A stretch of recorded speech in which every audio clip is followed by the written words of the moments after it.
Well, here we are again. I'm still Kevin from the Awareness website, and we've got another video for our continuing classroom classics. And today we're going to be talking about step up and raise hands. And we're going to talk about a few other things. So hang in there, we'll be right back.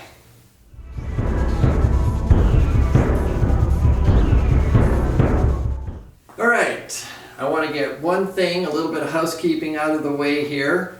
Apparently a little bird let it out of the bag that it's my birthday, so I just want to thank everybody for their birthday wishes and everything. And we're filming this on my birthday, so this is a birthday video. Yay! And now let's get down to business. The next move in the set is step up and raise hands. Sometimes I call it raise hands and step up. Interchangeable, so don't worry too much about it if I call it one or the other. But step up and raise hands is a move that goes from the whip to one side, and then after step up, raise hands, you're going into white stork spreads wings. So this move is the first move in the set that you actually notice a sideways movement of the spine. So most of the time we're talking about turning, so like in the body turning exercise. And we're also, when you're doing toyus, there's a stretch, like a linear stretch. So you've got a vertical stretch with the donyus, you've got a rotational part, you've got a horizontal stretch or a linear stretching of the spine. With this move, you start to incorporate a sideways movement of the spine. And the interesting thing about that is the movement of the spine, because all the internal organs are connected to the spine with suspension ligaments. Anytime you're starting to move the spine, you're promoting a very gentle movement in the internal organs, which really helps to get things sort of unstuck and begins to promote really nice circulation throughout all the internal organs in the body. So now if you imagine, and you want to keep this very gentle, because if you imagine you got a bag of water and you got eggs in it, and if you just move it gently, the eggs just sort of float around really nice. If you shake it really violently, it's going to break your eggs. So you want to really take nice care of your internal organs, so be very gentle with them. So anytime you're moving the spine, this is why we work on doing this nice and slowly, is you want to just very relaxed manner massage the body, massage the internal parts just by gently moving the spine. So you don't want to get over exaggerated with it, and you don't want to be forceful with it. You just want to follow the alignments of the foundations and the principles, and that's what starts to set up this very gentle movement as you start to relax and let go of things. All that being said, we're going to get into it here. Now, again, focusing on the foundations as you go through this. So your toyus and donyus, trying to use the legs, trying to get the 45 degrees as you go through this. I'll start facing you, and again, as we go through it, if you want to practice with me, by all means, and then afterwards, just practice the heck out of this move. So from the whip to one side, you're going to relax down, so you're going to angle to the right, and that's going to get you into your 45 degrees to line up with your right leg. So you're going to turn forward with the whip. Now to go back into start of raise hand or step up raise hands, you're going to push from your left leg. So you're from your first leg, come up, the arms just sort of float, and then as you turn into the 45, that left foot pivots in. And you sit down a little bit into the right leg, and the elbows drop and relax.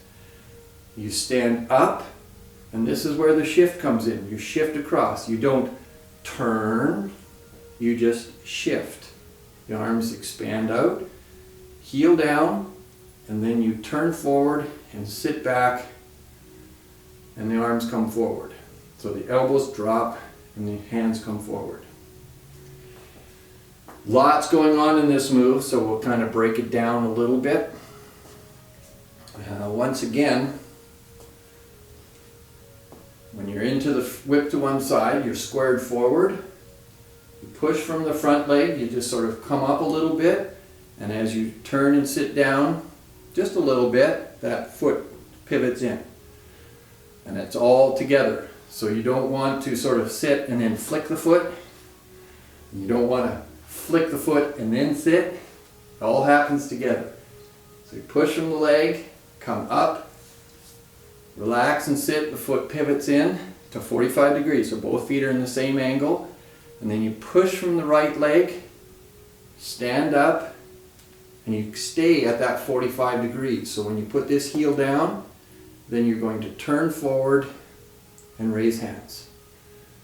So both knees are bent, so you want to be sitting back with both knees bent. Quite often people will keep that legs forward or straight, and it causes them to bend forward and kick their hips back. So you want the hips to relax down and the arms come forward. So I'm talking about an element of dropping the elbows, and so it's kind of like a contracting, and then as you stand up there's a bit of an expansion. So that is an element that goes through the whole set in every move. As you relax back, so you push from the leg, you come up, and as you relax down, it sort of contracts in a little bit. So almost a pulling in like we do with the whip to one side. And then you stand up, shift over. So this is the shift part, and the arms just sort of expand. So they contract, they expand, heel, and then you just drop the elbows, hands come forward, and it's again contracting. And then when you go into the next one, it expands. So again, always this equal and opposite action. So as the arms are moving, you're balancing the movement of the arms, trying to keep everything relaxed. Again, now once we start getting into the contracting, the expansion, the standing up, the sitting down, a lot more elements to think of, so you want to slow it down a little bit. And this is where Shelley said we've had a few comments from people, again, saying, I thought I knew what I was doing in the beginning, and now it's like, I don't know anything. Well, it's a process. So you learn where the hands and feet go, but now when you start adding these other elements, it changes how the moves work. And just to make a point, you're never going to perfect it. I mean, some people think once I know where my hands and feet go, I've got it perfect. Well, that's just the first part. That's just the start. As you go through it and as you work with the form, it's going to start to change your body. And the deeper you go into it, the more it changes. And over the years, your body goes through many changes. And so therefore, again, you have to get corrections. You have to make adjustments with the form to work with this new body, this different body. So it's a process of transformation. So for wherever you're at, whatever age you're at, whatever physical condition, you're going to be working through a transformation of changing that, changing the condition of the body, changing the tendons, changing the bone structure. And Mr. Moy used to talk about how it will go to the point of changing the cellular structure of the body. So it's a lifelong process. So don't ever think you're going to get it perfected, because it constantly evolves. And let go of it a little bit, play around with it, have fun with it. The key thing is that you learn, and just keep working on it, keep learning as you go. Learn from different instructors. You've got your class instructors, but there may be another class going on that has a different instructor who expresses things a little bit differently. Go to workshops, watch our videos, all these different resources that you have to be able to learn from all the different perspectives and learn different details.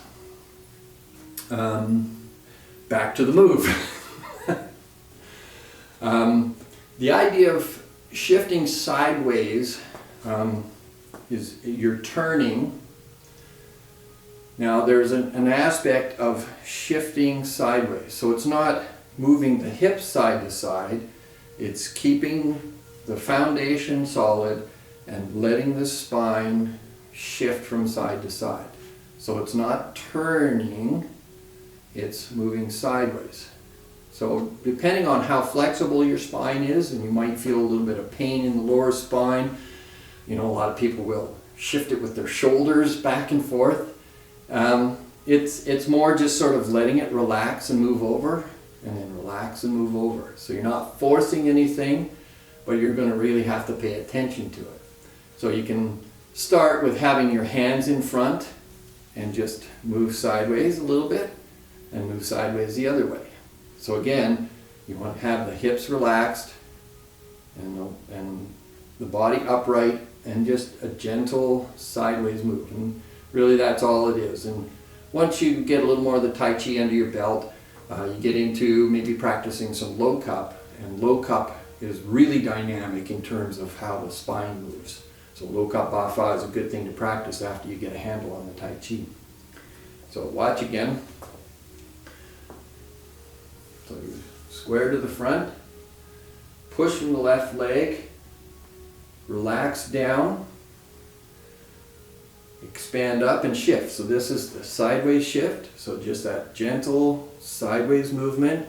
So you stay at that 45 degrees, put the heel down, and then turn forward and the hands come front. So notice that this hand and this leg are lined up and the left hand comes across. And the angle of the hands is about 45. So quite often a lot of people will sort of pull in as they sit down, or they'll push the fingers tips out. So just elbows drop. So as you sit down, the hands go forward and the elbows almost like they squeeze in, but when I say that, there's a tendency for people to like squeeze in the shoulders and everything. So it's just very gently relax, contract, expand and shift, heel down, hands open, forward. So it's just the elbows drop and come together. So try and pay attention to the very subtle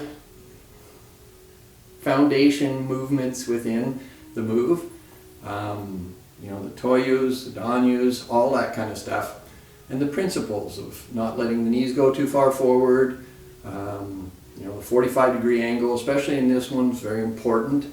From the whip to one side, you're squared to the front. You're going to shift back to the 45 degrees to line up with your right foot, but now both feet are lined up to 45. So you keep this angle and shift across and stand up. So I'm keeping at this same angle, and then when I put the heel down, I turn to the front and let my hips sit back and down. Both knees bent. It's not a high, or it's not a low sit. It's just relaxing down into it, because in the next move, you're going to sit a little bit more. But that's the next video. And this idea of expanding and contracting, it sort of goes in concert with the idea of the Yin Yang symbol. So whether you're with the Tao Society or the Canadian Tai Chi Academy or practicing on your own, you probably had some experience with that Yin Yang symbol. A lot of people don't realize that the direction of the symbol symbolizes or denotes the path of regeneration or the path of aging. And so Mr. Moy, his focus was on returning to the source, returning to that original nature. So if you look at the symbol, he set it up so from the small tail up to the larger part is in a counterclockwise motion. And this denotes the path of regeneration, returning to the source.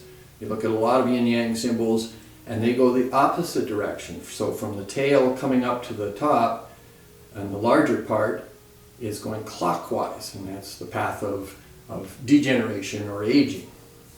path of life, or whatever you want to call it. So we're trying to reverse that process. That's what Mr. Moy was focusing on and helping us to understand. So that idea of expanding and contracting is that movement of those opposites. And a lot of people think that yin yang, you're either yin, you're yang, or it's got to be fixed.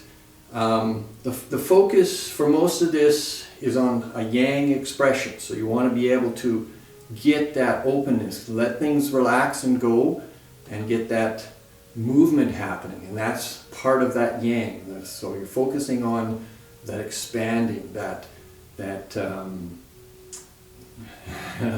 illuminating part of the Tai Chi. If you're holding on rigidly to how a move is supposed to be, that's yin, and so you're stuck in that part of it. So it's a constant flow, it's a constant movement. So you look at the symbol itself, it actually depicts movement in it.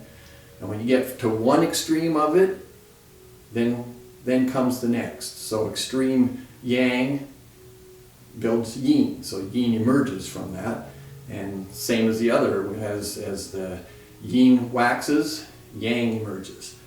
So it's a constant flow, a constant expression going on. So there's nothing static about your Tai Chi set. In the beginning, piece at a time. My hand goes here, my foot goes here, okay. But then you got to move, and then you got to go into the next one. So Mr. Moy said there's two things you got to do. Is you have to think about your Tai Chi, figure it out, and you have to do your Tai Chi, practice diligently, but not necessarily at the same time. So think about it, figure it out, and then as you're practicing, try and let go of that. Try and get that relaxed movement so that you're not being rigid or static with it. And it's the same thing with our thinking processes and everything. So, and I don't know, there's lots more to say, but we don't want to make this video like a 4-hour video or anything like that. So as we go through these videos, I'll throw out some stuff like that, and maybe that's going to raise some questions for some of you. So by all means, please contact us, let us know what you're thinking. Ask your questions, and we'll try and answer them, and maybe we can throw some of the answers into the videos here to help other people. Because that's the whole point of all of this, is helping you guys understand it. That's a process that we all go through. If you're an instructor, even more so, the responsibility is on you to practice, learn your Tai Chi, understand it, and then be able to communicate it. And that's one of the things Mr. Moy said, is this is a process that instructors have to go through. They have to learn it by imitation, and then they have to be able to demonstrate it, but then they have to be able to communicate it and share it with others so it benefits them.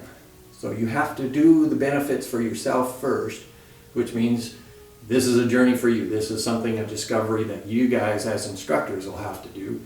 And then as you try and share it, you're going to have a whole new learning process as to how do I share it with somebody? How do I get this across in a way that they'll be able to understand so that they can get the benefits too. So it's a very interesting thing. Mr. Moy had some amazing things that he would do with people. He was an incredible teacher as far as helping us to understand this and to understand how we can share it as well. I think that's all I got to say for now. Play around with the move, practice lots, and like us on Facebook, check out the website. Like us on Facebook, all that stuff. And send us your comments, and we'll see you next week. Bye.